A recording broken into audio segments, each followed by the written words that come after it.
Une assemblée chrétienne doit haïr le péché. Ce n'est pas que les démons règnent dans cette assemblée chrétienne. Vous comprenez cela? Très bien. Oui, viens. Comment ça s'appelle? Viens. Pour oublier le nom de la Keren, voilà. Acclamez Jésus pour sa vie. Amen. Moi, j'ai retenu que chaque chrétien doit avoir une vie de sanctification pour aller au ciel. Amen. J'ai retenu aussi que chaque chrétien est un pécheur d'âme. Chaque chrétien est un pécheur d'âme. Alléluia. On acclame le Seigneur Jésus-Christ. Gloire à Jésus. Voilà. Oui, grâce Esther. Dis-nous ce que tu as retenu aussi. Alléluia. Ce qui m'a le plus marqué, c'est l'enseignant, cette diaconesse qui s'est retrouvée en enfer. Oui. De manière générale, dans la culture africaine, c'est souvent la grande personne qui a raison et elle n'a pas bon. Dans notre mentalité, c'est souvent rare de trouver une grande personne pour s'excuser. Oui. Donc, en tant que chrétien, vraiment, comme la Bible dit, nous sommes des frères et sœurs. Donc, cette mentalité vraiment d'être bannie. Amen. Chez nous, les chrétiens, si nous avons offensé bien une personne moins âgée que nous avons offensé, nous pouvons faire le premier pas de cette personne. Amen. Amen. La femme du Seigneur Jésus.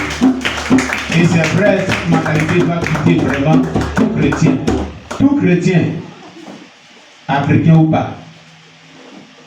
On doit répéter la mentalité de la Bible.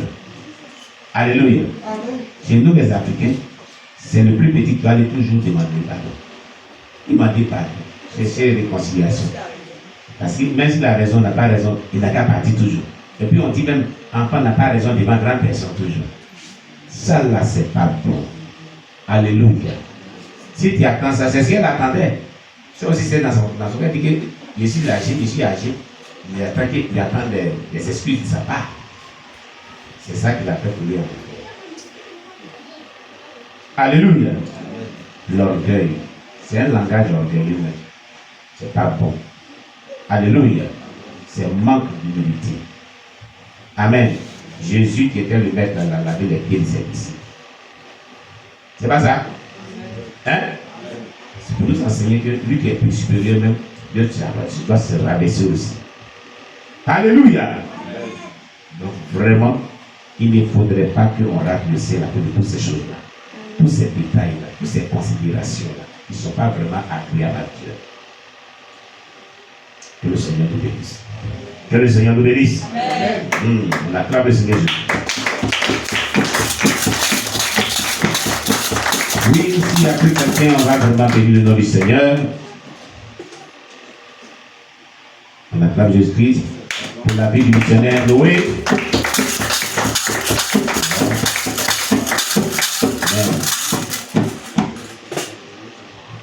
Amen. Oui.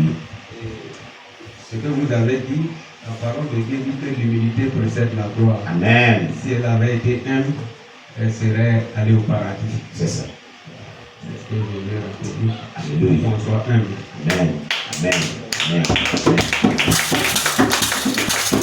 Gloire à Jésus. Que le nom du Seigneur soit béni. Alors, chers bien-aimés, nous allons prier le Seigneur. Tu vas confier ton cœur à Dieu. Alléluia.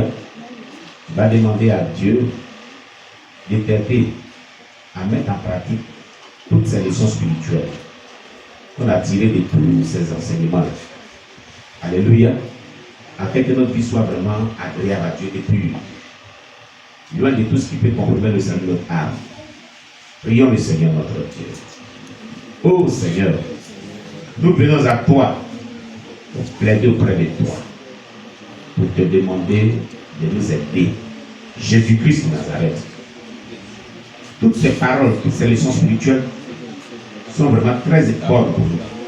Et tu aimerais qu'on les mette en pratique. Donne la force de pouvoir mettre en pratique ta parole pour ne pas rater le ciel. Aide-nous, Jésus. Nous t'implorons, nous te supplions.